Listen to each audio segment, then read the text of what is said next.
पहाड़ों में लगातार हो रही भारी बारिश की वजह से केदारनाथ यात्रा बाधित हो गई है। केदारनाथ जाने वाले यात्रियों को सुरक्षा के लिहाज से अलग अलग स्थानों पर रोक दिया गया है। किसी भी यात्री को सोनप्रयाग से आगे जाने की इजाजत नहीं है।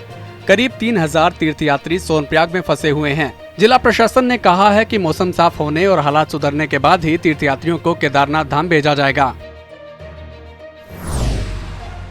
चमोली जिले में भी भारी बारिश से हालात बिगड़ गए हैं। बद्रीनाथ नेशनल हाईवे पर कई जगह भूस्खलन और पहाड़ों से पत्थर गिरने की वजह से रास्ते बाधित चल रहे हैं।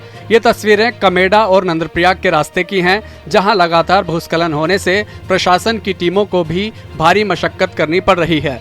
वहीं ऊंचाई वाले इलाकों में चोटियों पर बर्फबारी होने से केदारनाथ, बद्रीनाथ, तुंगनाथ और मदमहेश्वर धाम में ठंड बढ़ गई है। कुमाऊं मंडल में 48 घंटे से लगातार बारिश हो रही है, जिससे पहाड़ों से मलबा और बड़े बोल्डर गिर रहे हैं।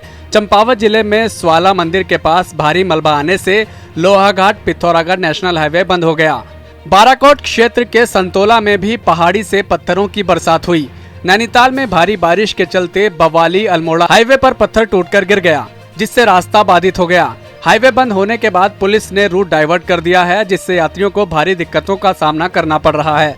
नैनीताल जिले में भारी बारिश की वजह से कुल 29 सड़कें बंद हैं, जबकि प्रदेश भर में लैंडस्लाइड से 150 से ज्यादा सड़कें बंद पड़ी हैं। बता दें कि मौसम विभाग ने प्रदेश के 10 जिलों में भारी बारिश का रेड अलर्ट जारी किया है।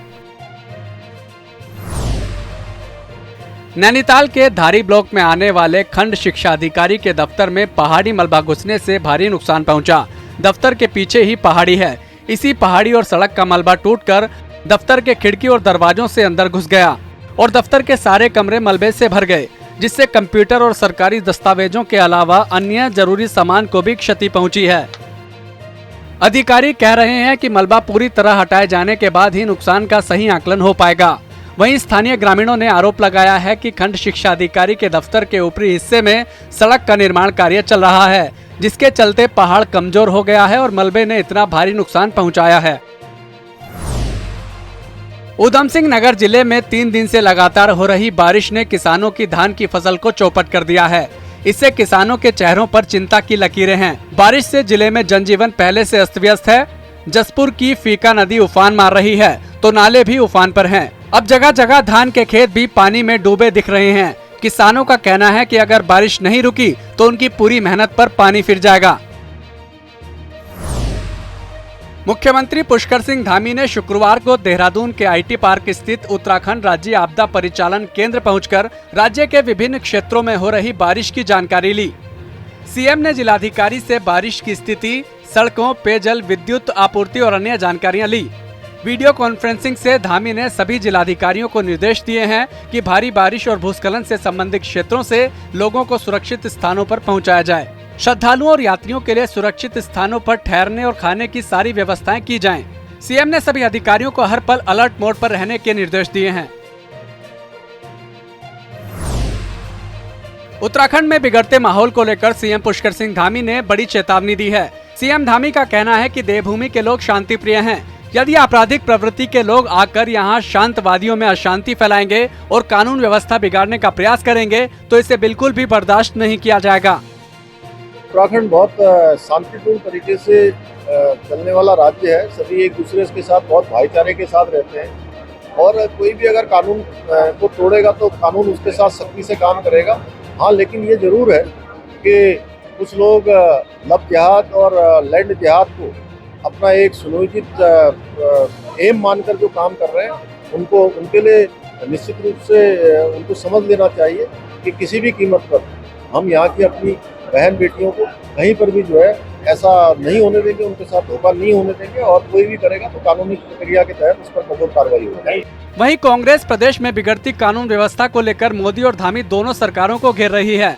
महिला कांग्रेस की प्रदेश अध्यक्ष ज्योति रौतेला ने बेटी बचाओ बेटी पढ़ाओ के स्लोगन पर तंज कसते हुए कहा कि हमें यह नहीं पता था कि प्रधानमंत्री का ये स्लोगन बीजेपी के लोगों से बेटी बचाने का है।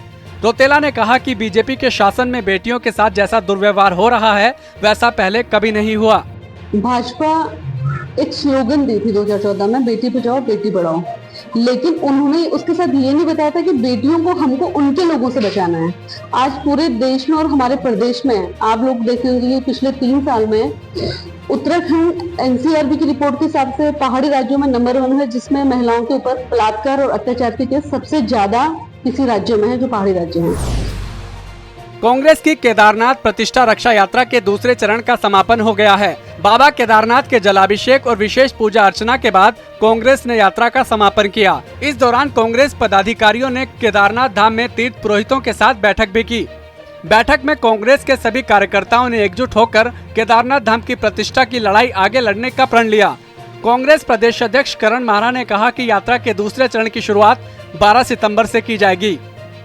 पार्टी नेता भारी बारिश के बीच यात्रा में जुटे रहे और बाबा के धाम पहुंचे। माहरा ने कहा कि यात्रा के समापन पर सभी ने बाबा केदारनाथ के दर्शन किए और भैरव जी से न्याय की मांग की। बता दें कि कांग्रेस धामी सरकार पर केदारनाथ धाम की मर्यादाओं को तार-तार करने का आरोप लगा रही है।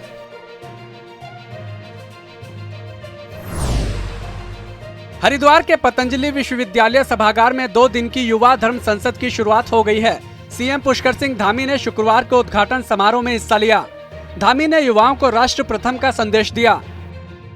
आने वाला जो 25 साल है, जो हमारा एक कर्तव्य काल है, अमृत काल है, इस अमृत काल में युवा नौजवान प्रमुख भूमिका में होने वाले हैं। इसलिए उनकी भूमिका सही दिशा में जाए तो कहीं न कहीं ये युवा धर्म संसद उस दिशा में सबको प्रेरित करेगी। वहीं बाबा रामदेव ने कहा कि धर्म संसद का उद्देश्य युवाओं का करियर और चरित्र निर्माण के साथ साथ युवा पीढ़ी को संस्कारी बनाना है। एक बहुत बड़ा संयोजन किया युवाओं का युवा धर्म संसद के नाम से, जिसका ध्येय है कैरेक्टर के साथ कैरियर बिल्डिंग हो, चरित्र निर्माण के साथ समाज निर्माण के साथ राष्ट्र निर्माण हो, आने वाली भारत की युवा पीढ़ी संस्कारित हो, संस्कृति मूलक समृद्धि, विरासत मूलक विकास के पथ पर देश अग्रसरित हो। युवा धर्म संसद में देश के 24 राज्यों के शिक्षार्थी, शिक्षक, शिक्षाविद, मनीषी, संत और सामाजिक चिंतक आए हुए हैं। 2 दिन की युवा धर्म संसद में कुल 4 सत्र का आयोजन होगा। नैनीताल में गुरुवार शाम क्लोरीन गैस के रिसाव से हड़कंप मच गया। गैस रिसाव से कई लोगों की तबीयत बिगड़ गई और उन्हें अस्पताल में भर्ती करना पड़ा। बाद में प्रशासन ने सूचना दी कि सभी लोगों की हालत खतरे से बाहर है। मामला नैनीताल के सूखाताल जल संस्थान पंप हाउस का है, जहां रखे सिलेंडर से अचानक क्लोरीन गैस लीक हो गई। रिसाव इतना तेज था कि चंद मिनटों में ही आसपास रहने वाले लोगों को उल्टी और चक्कर आने लगे और वो बेहोश होने लगे। सूचना मिलते ही प्रशासन हरकत में आया। करीब 200 लोगों को सुरक्षित जगह पर शिफ्ट किया गया। क्लोरीन गैस का रिसाव रोकने के लिए गैस सिलेंडर को गहरे गड्ढे में डिस्पोज किया गया। प्रशासन को हालात पर काबू पाने के लिए एसडीआरएफ, एनडीआरएफ, दमकल और स्वास्थ्य विभाग की टीमों की मदद लेनी पड़ी। क्लोरीन गैस के रिसाव की इस घटना से जल संस्थान में सुरक्षा व्यवस्था सवालों के घेरे में है। रुड़की के मंगलोर में नसीरपुर कलां पुरकाजी मार्ग पर पुलिस और बदमाशों के बीच मुठभेड़ हुई। इस दौरान एक बदमाश पुलिस की गोली लगने से घायल हो गया, जबकि दूसरा अंधेरे का फायदा उठाकर मौके से फरार हो गया। पुलिस ने घायल बदमाश को सिविल अस्पताल में भर्ती कराया है। हरिद्वार के एसएसपी प्रमेंद्र सिंह डोभाल ने बताया कि देर रात पुलिस गंगनहर नसीरपुर मार्ग पर चेकिंग कर रही थी, तभी एक कार आती हुई दिखाई दी। पुलिस ने उसे रोकने का इशारा किया, लेकिन कार चालक ने कार को दौड़ा दिया। पुलिस ने जब पीछा कर कार को रोका तो कार सवार शख्स ने पुलिस पर फायरिंग कर दी। जवाब में पुलिस ने भी फायरिंग की। पुलिस के मुताबिक गिरफ्तार हुए आरोपी का नाम महराज है। वो 7 सितंबर को मंगलोर में हुई लूट के मामले में शामिल रहा है। उस पर लूट और हत्या जैसे कई गंभीर मुकदमे पहले से दर्ज हैं।